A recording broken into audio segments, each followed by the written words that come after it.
आज हम लोग बात करेंगे कि क्यों आखिर मिलियनेयर बिलियनेयर लोग इंडिया को छोड़कर बाहर जा रहे हैं। पहले हम इंडिया कंपैरिजन देख लेते हैं। इंडिया में आपको क्या मिलता है अगर आप यहाँ पे बिलियनर हैं या मिलियनर हैं। आपने देखा होगा कि कमेलिया जैसे अपार्टमेंट्स जो 100-150 करोड़ के मिलते हैं, लेकिन आप उसके आजू बाजू आसपास भी देख लोगे तो वहाँ पे कूड़े के ढेर लगे हुए हैं, कचरे का ढेर लगा हुआ है। यहाँ पे मतलब इतना पॉल्यूटेड एयर है और ऊपर से फिर टैक्स की मार।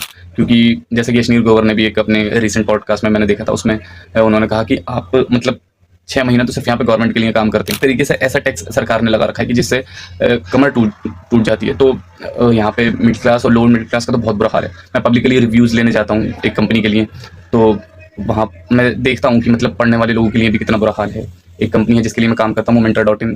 तो ये एक ऐसा प्लेटफॉर्म है जहाँ पर अपनी 11th और 12th बेस नॉलेज पर 30 मिनट का टेस्ट देते हैं, और वो टेस्ट क्लियर करने पे आपको 30,000 रुपये हर महीना देते हैं पूरे साल के लिए, जिससे कि आप अपनी फाइनेंशियल फ्रीडम जो है वो अचीव कर लेते हैं। कि आपको पढ़ाई करनी है या फिर कोई अनएम्प्लॉयड है तो वो मतलब अपना कुछ थोड़ा बहुत छोटे अमाउंट से काम शुरू कर सकता है। या छोड़कर ये जो लोग बाहर जा रहे हैं तो वहाँ पे क्या मिलता है। अब जैसे कि दुबई, आबू धाबी जो है बहुत हॉटस्पॉट बने हुए हैं इस चीज़ के। ज़्यादातर लोग वहाँ जा रहे हैं वो इस वजह से क्योंकि वहाँ पे आपको टैक्सेशन बहुत कम है, मतलब ना के बराबर ही टैक्सेशन है। और ऊपर से आप वहाँ पे जाकर अपना बिजनेस भी करते हैं और वहाँ पे आप अपना घर भी लेते हैं, तो आपको काफ़ी रिलीफ मिलता है। ठीक है। और मैंने पढ़ा है बल्कि कि दुबई में आपको सिर्फ 1 टाइम टैक्स देना होता है, और उसी टैक्स में इंक्लूडेड होता है कि आपकी जो फैमिली में जो बच्चे वगैरह हैं वो कोई एजुकेशन हासिल करना चाहते हैं तो उनको ग्रेजुएशन तक गवर्नमेंट की तरफ से एजुकेशन फ्री रहेगा।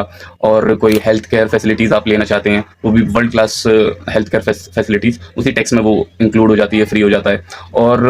और ये भी बाय चॉइस है कि आप अगर वो टैक्स देना चाहते हैं तो आपको ये फैसिलिटीज़ एकदम फ्री मिलेंगी, फ्री ऑफ कॉस्ट। अगर आप वो नहीं देते हैं तो फिर आप मतलब आप चाहें तो इन चीज़ों का अलग से पे कर सकते हैं। मतलब इतना रिलीफ है बाहर।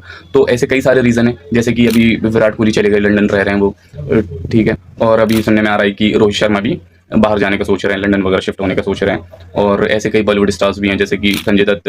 अभी एक उनका शो आया था करली टेल में जिसमें वो कह रही थी कि मैं मोस्टली दुबई में ही रहता हूँ। और विवेक ओबरॉय, आप इतना फेमस नाम, वो भी ज़्यादातर वहीं दुबई में ही रहते हैं। तो ये सब फैसिलिटीज़ आपको जब मिलती हैं तो एक तरीके से ऊपर से आपके पास जब इतना पैसा है तो बहुत मुश्किल है आप एक पॉल्यूटेड एयर में, और जहाँ पे गवर्नमेंट की तरफ से फैसिलिटीज़ भी नहीं है, टैक्सेशन में आपको रिलीफ भी नहीं है, तो ज़्यादातर चांसेस यही है कि आप बाहर भागोगे। अच्छा, फिर कमेंट सेक्शन में आप लोग बताओ मुझे, अगर आपके पास पैसा आ जाए तो आप क्या इंडिया छोड़कर जाना चाहोगे या फिर यहीं रहोगे।